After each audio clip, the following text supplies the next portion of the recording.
Guys, what is going on here? This is Unknown Secrets, and today I have for you guys a search and destroy singles match on GB. And of course, if any of you guys don't know, I play GB, and GB is a competitive website for Call of Duty, Halo, any game that you can imagine that's popular or so.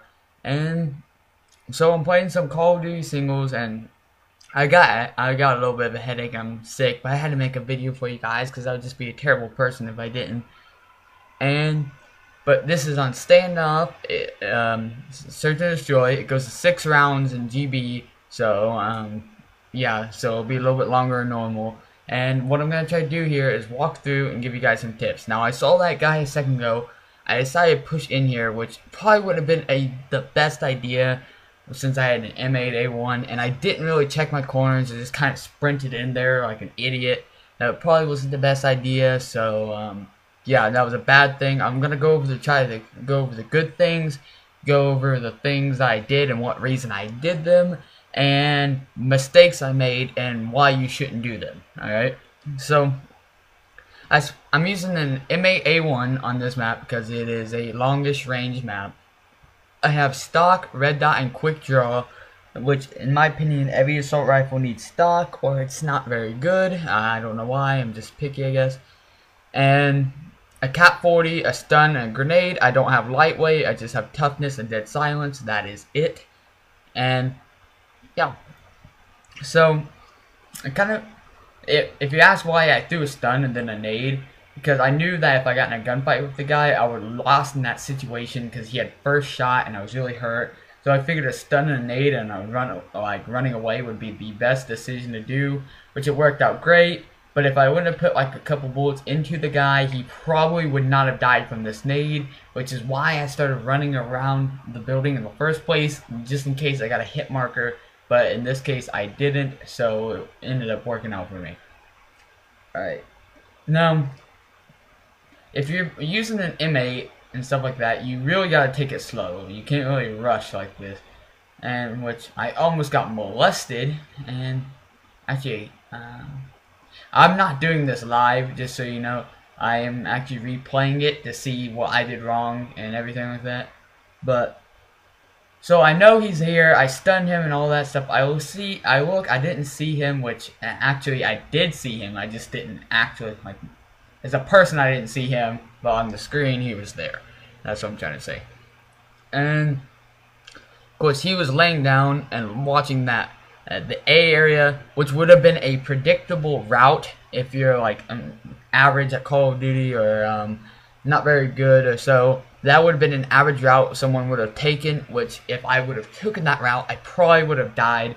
So I did the smart thing and pushed up the middle knowing he had it stunned, tried to get an advantage on him and all that. This tank area is a really good spot because you can watch B and A like really easily without having to move that much. And I pushed up to the tractor area right here, which is probably the worst spot on this map. I don't recommend doing it. And then I see him. I didn't see him actually. Yeah, I did.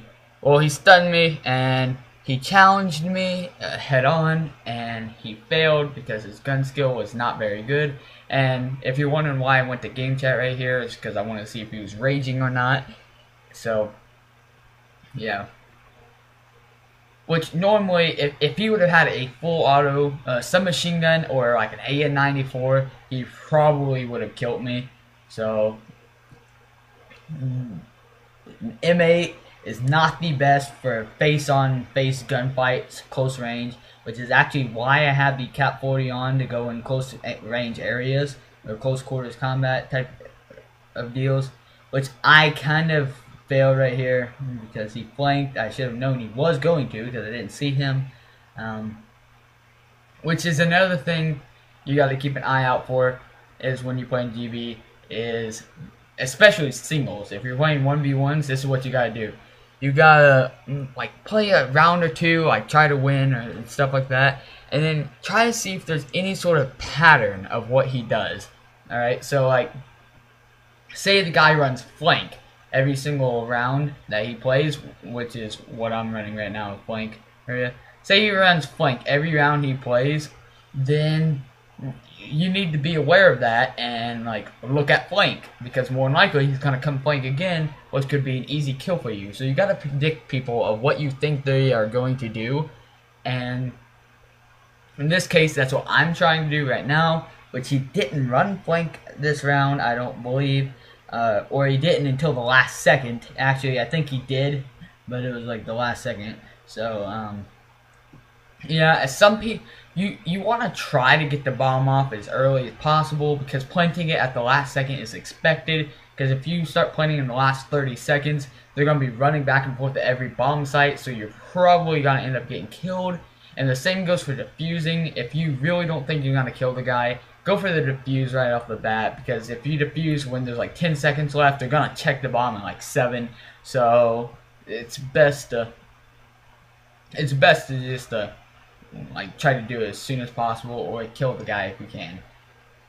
Now, when you, like I said, when you're using the M8, you want to stay in medium to long range gunfights. And I'm staying in the spot like I like. And of course, he ends up running flank like I thought he was, but he made the mistake of waiting too long, which is what I was trying to get at, because at the last 30 seconds, I was watching B and the A bomb. I was nading B and watching A and all that stuff, and he took too long, and I ended up killing him. If he would have planted the bomb while I was watching the flank, he might have got the bomb off and possibly won that round on me, which you don't want people. You want to try to get as big as a lead as possible, because in GB, anything's possible. I've had it where my team was winning 5-0, and the team come back and win 6-5, which is very, very, very embarrassing. Now, this kid almost gets a turn on, which I can't believe that didn't kill him, but it didn't.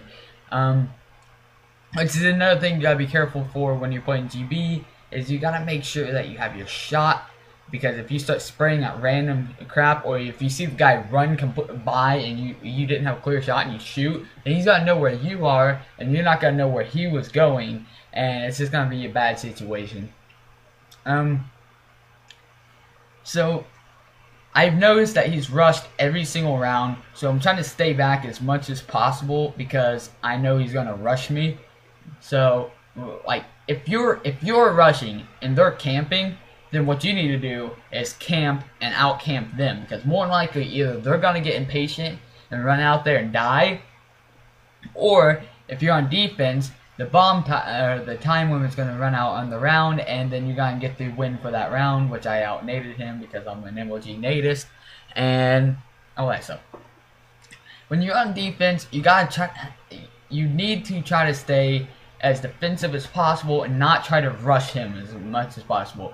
Because rushing is more for the offensive rounds. In offense rounds, you want to gain as much ground as possible, and on defense's ground, you want to defend as much ground as possible. That's pretty much how it goes down. Which I saw him run up in this building right here, so I looked around, didn't see him. I actually went up here and didn't see him, so I just hopped down. But he got very unlucky. He just shot at me. I didn't know where he was really. I just knew he was in that building, so I just ran off. Best thing to do in a fight like that is just run off and go plant a bomb, because that will lure him to you, and it's easier to get a kill if he's got the stress of having a bomb on his shoulder and all that stuff. So it's best to run off and plant a bomb. But if you're like fighting next to a bomb, don't run off and plant freaking the bomb that you're fighting next to or something like that. If you're like someplace not next to any bombs, just run straight over there to like B or A and try to plant it, whichever one you feel more comfortable with. And I'm about to get walked in on in the middle of a commentary, which is gonna make me very, very mad. And yeah. So I see him. I tried to hide, because whenever you're got the bomb planted, it's best to try to draw out the timer as much as possible, all that stuff. But that's it for GB tips and tricks for this episode. I'm not sure when next episode will be, because I've been playing a lot of GB lately, all that stuff, and I hope you all enjoyed it. I hope you all learned something new, and if you did, please like. Thanks.